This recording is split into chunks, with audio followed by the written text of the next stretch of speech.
solusyon nila, hindi solusyon eh. Ang solusyon nila, alternatibong pantanga eh. Yan ang problema pag naglalagay tayo mga bossing ha, ng mga tatanga-tanga na na mga taga-ahensya ng gobyerno. Meron akong isa dito sa may mga bossing ha. Dito sa Muntinlupa. Dito sa Muntinlupa, mga bossing, nagrereklamo yung mga nila. Nagrereklamo yung mga residente, pinabababa nila yung kanilang mayor na si Rupi Biazon dahil wala daw silbi. At saka wala daw moral ascendancy. Bakit? Hindi natin alam kung bakit kasi nananalo Nananalo itong mga ganitong mga politiko Ayan Muntinlupa Mayor Rupi Biazon. Nagkaroon pala ito ng kaso noong 2007 ng PDAP. Yung kay hindi ko alam kung kay Janet Lim na policy ito. Nagkaroon ito ng kaso ng PDAP, mga bossing. At ang kaso yung kaso nito umabot hanggang Sandigan Bayan at ito ay nagkaroon ng conviction. Ibig sabihin napatunayan na siya ay may kasalanan. Napatunayan na siya ay hindi mapagkakatiwalaan sa pera, napatunayan na siya ay hindi malinis ang kanyang pagkatao, napatunayan na siya ay hindi dapat humahawak ng mga posisyon sa gobyerno. Bakit nandiyan yan sa Muntinlupa? Ha? Bakit ka nandiyan yan sa Muntinlupa? Putangin na nung congressman ka, wala ka palang ginawa. Nung congressman ka, loko-loko ka pala. Nung congressman ka, may kaso ka pala. Pero bakit nandiyan ka pa rin? Sabi ko nga sa inyo, kapag ikaw kriminal ka, kasi kriminal to. Kriminal yan Merong conviction from Sandigan Bayan Yung Sandigan Bayan kasi, para yan korte na normal, ng mga normal na tao. Kung ang korte ng normal na tao ay trial court, RTC, mga ganyan, MTC, sa mga taga-gobyerno, kapag ka ikaw ay may mandato at hindi mo ginawa yung mandato mo, sinumpaan mo, natungkulin mo, sasampahan ka ng kaso sa ombudsman. Yung ombudsman yung magsisilbing piskalya. At yung Sandigan Bayan, yan po yung magsisilbing korte na magsasabi kung ikaw ay guilty o hindi. Guilty. Mantakin mo, tinanggal natin si dyan sa Kongreso Tinanggal natin si Kiko Barsaga for ethical issues. Tapos eto, nandiyan sa Muntinlupa City Hall. Hindi ba ito ang dapat na sinisilip ng COMELEC? Dapat ito yung mga dinidisqualify na mga, kasi hindi talaga qualified ito. Disqualifications means hindi ka qualified, unqualified, at ginawa kang qualified pero hindi ka talaga qualified. Hindi ka talaga qualified. Bakit? Meron kang meron kang kaso ng pandarambong Meron kang kaso na sinira mo ang tiwala ng constituents mo. Meron kang problema sa paggamit ng pera. At napatunayan niya ng Sandigan Bayan na meron kang problema sa paggamit ng pera at hindi ka mapagkakatiwalaan. Kawawa naman ang mga taga Muntinlupa. Diyos ko po. Sabi niyo, I am innocent of the charge hurled against me. Anong innocent? Paano ka naging innocent kung convicted ka? Kinonvict ka ng Sandigan Bayan I did not steal from the Filipino people. I was overwhelmingly elected by the people 7 times. Ayun na nga. Ang dami din namang mga magnanakaw kawatan na binoboto pa rin kasi nga maraming ninakaw, magaling magbili ng boto. Hindi ko sinabing ginawa mo yan. Pero ang sinasabi natin, marami nagme-message sa atin from Muntinlupa na sinasabi, sir, pakitingnan naman itong kaso na ito. Kasi yung mayor namin, may kaso pala ng pandarambong. May kaso pala ng hindi ko alam kung binulsa niya yung pera na yan, maliit o malaki. Kayo nagsasabi niyan, di ba? Maliit o malaki. Kapag hindi nagamit ng tama, malversation yan. Kaya yan, tawag dito, planderous yan. Sabi, kapag ka ikaw ay mantakin mo, may ruling ang Sandigan Bayan, guilty siya, dapat siya makulong ng hanggang 6 na taon o 7 taon. Tapos hindi siya pwedeng humawak na ng mga posisyon sa gobyerno. Pero naging mayor pa. Natatandaan ninyo si Junjun Binay? Si Junjun Binay hindi na yun makatakbo hindi na yun makatakbo sa Makati kasi nga meron na ring guilty verdict yun ng corruption. Ito merong guilty verdict ng corruption. Yan ang problema natin. Naglalagay tayo ng mga maling tao sa pamahalaan. Ako, naninermon ako sa mga nag-message sa akin ng mga taga Muntinlupa na itong mayor nila palpak. Kasi nung ni-research natin, oo nga. Kung palpak yung mayor nyo, ba't nanalo yan dyan? Bakit hindi nyo ikinampanya na hindi manalo yan dyan? Pero kung ako, itong mayor na ito, si Rufy Biazon, Rufy, for delikadesa, kung ako sa'yo, walang tiwala yung mga taga Muntinlupa sa'yo, lumayas ka na dyan. Yung sa akin suggestion lang. Pwede namang sundin mo, hindi bahala ka sa buhay mo. Kung makapal ang mukha mo, kahit na meron kang conviction sa Sandigan Bayan, matigas ang mukha mo, manatili ka dyan sa posisyon, bahala ka sa buhay mo. Pero tanda mo, may karma yan. Speaking of yung incompetence. Tingnan ninyo, meron din issue ng flood control sa Muntinlupa. Problema ng palpak na flood control project sa Muntinlupa.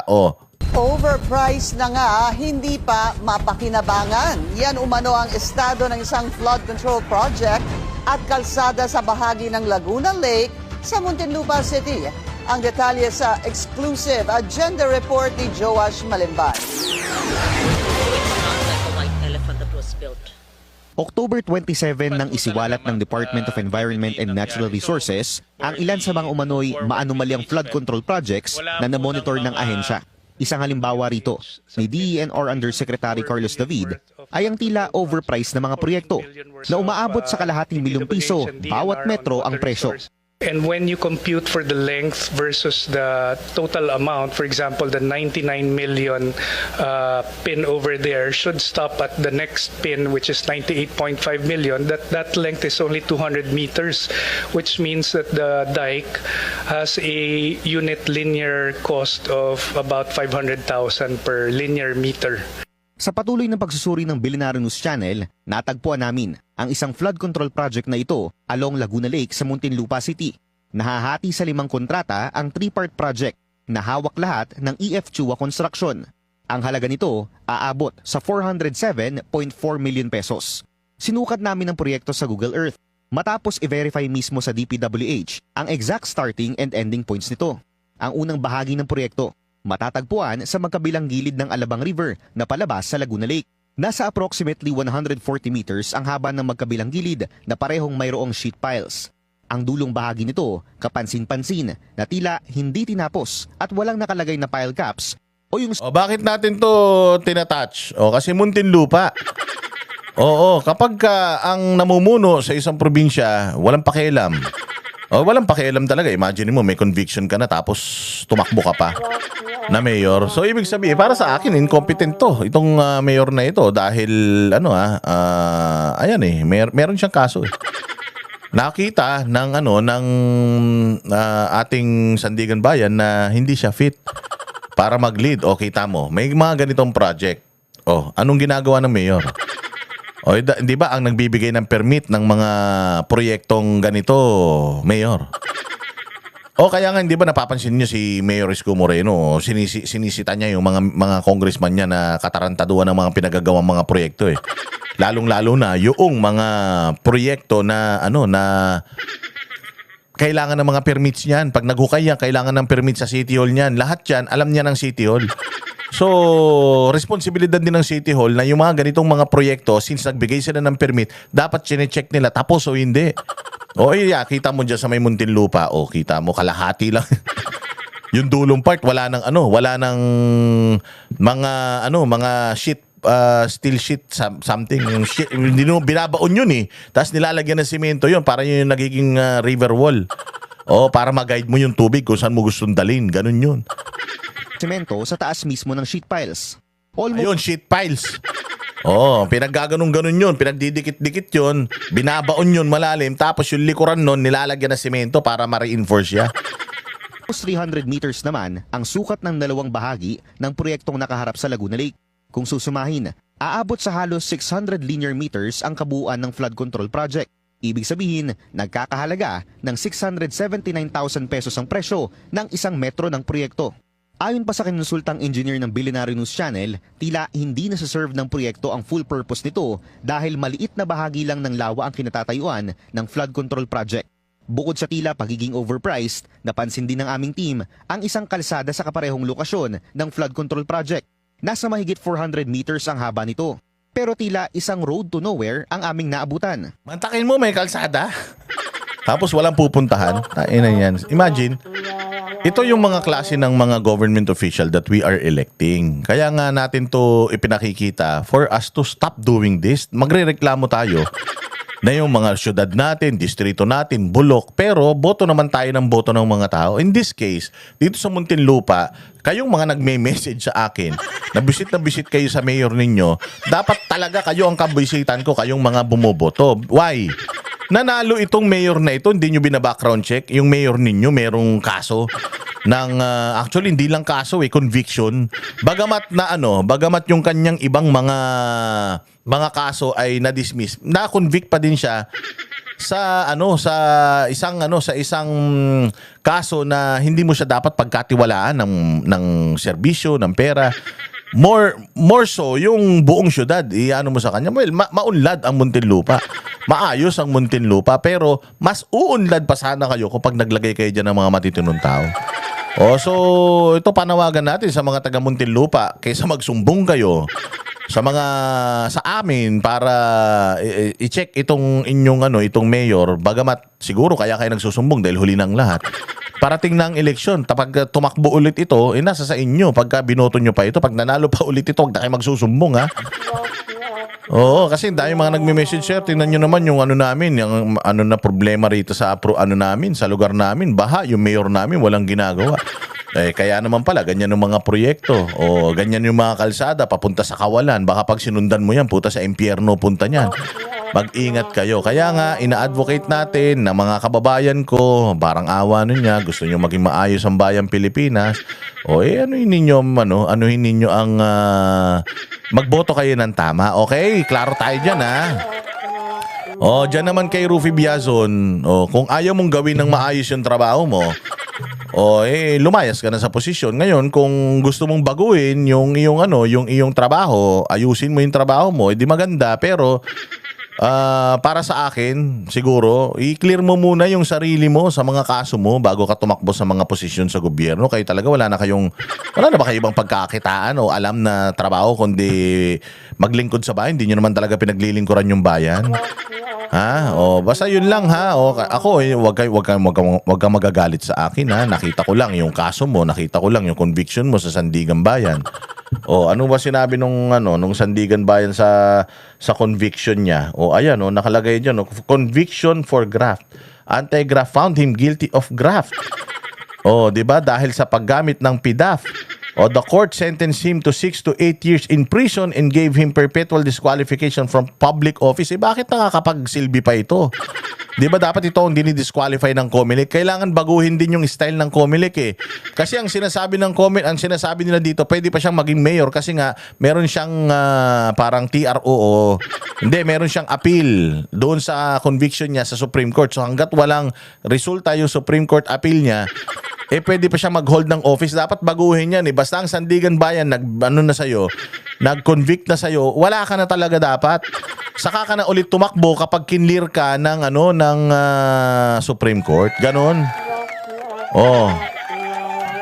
Ayan, 2.7 million of his PDAF was channeled to a fake NGO linked to Janet Lim Napoles. Imaginein mo, itong congressman na ito, link pala kay Janet Lim Napoles. Si Janet Lim Napoles nakakulong, tapos yung congressman na nagpadala ng pera sa kanya, hindi nakulong. Sabi nila, maliit na halaga lang yan. Maliit na halaga, malaking halaga. Hindi sa kanila yan, pera ng taong bayan yan. Diba? Na-acquit lang yung ibang mga yung malversation, misappropriation, na ganyan yung sinasabi ng ombudsman kay Romualdez. Yan lang daw isasampan niyang kaso. Nadidismiss pala yung mga kaso na yan. Kaya pala yan yung isasampan ng ombudsman na kaso. Mga hudas talaga kayo, ha? Kami ang boses ng masa, hindi natatakot. Katotohanan lang, di kami nalulunod. Walang bahid ng sismis, lahat ay totoo. Kahit sino ka pa, pag mali ka babanatan ka. Walang pinipili kulay, wala kaming kinikilingan.